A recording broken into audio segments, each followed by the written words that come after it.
Disaster.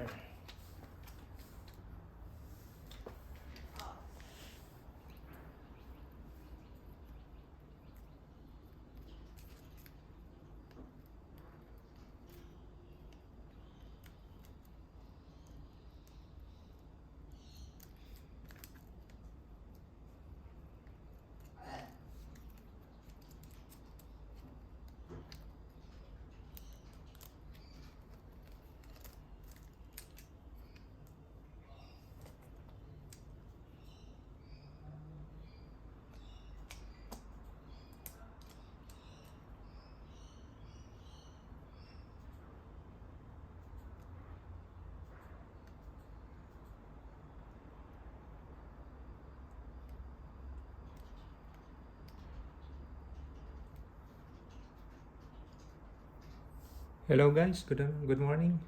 So ngayon ay mag-assemble muna tayo ng computer keyboard. So ito ay dinisassemble ko siya kasi ito ay nabasa or nalagyan ng tubig, so lininisan ko guys. So ang kailangan ko lang ay i-assemble ulit. Tingnan natin guys kung anong mangyayari. Hopefully gagana pa siya.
So ito guys ay hindi siya ordinary keyboard.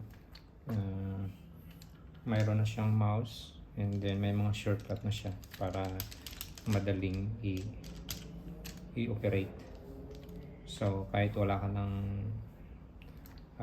mouse or any device para manavigate yung computer dito ay pwede nang gawin. This is a wireless keyboard. So nakabit ko na guys itong part na to.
So, ito na guys yung pinakang touchpad niya.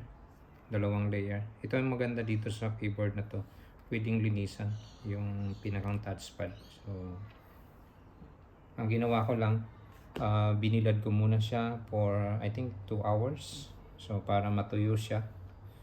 And then, ngayon ay ina-assemble ko na ulit kasi dry na talaga. So, kasi pag hindi siya na dry, possible na mag-malfunction na yung ano yan, mga keys. So, baka mag-automatic na siya na kahit hindi pinipindot nagra-run na or ibig sabihin mayroon ng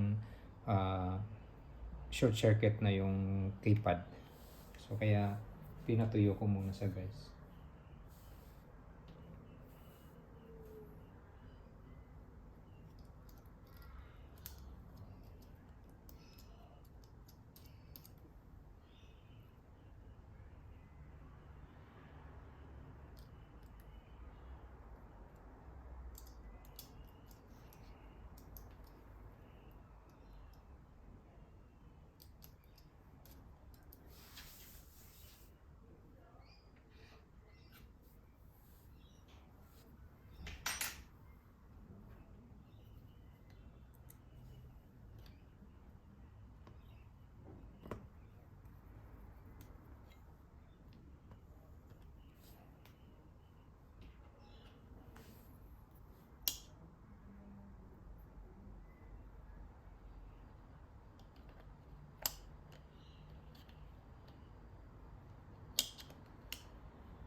So, ito yung kabilang side. And then, ito naman guys yung other side nitong keyboard.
Okay guys, tapos na. So, ganun lang kadali mag-assemble ng disassemble keyboard. So, kung gusto nyo ring linisan or dahil na basa siya or mayroon siyang mga langgam na pumunta doon na nag-cause ng hindi na nagmamalfunction na yung keyboard. So, pwede nyo disassemble and then linisan nyo yung buong keypad niya. So, at least magamit nyo po uli yung keyboard niya. Napaka-simple lang siyang i-disassemble at ibalik din. So, yun guys.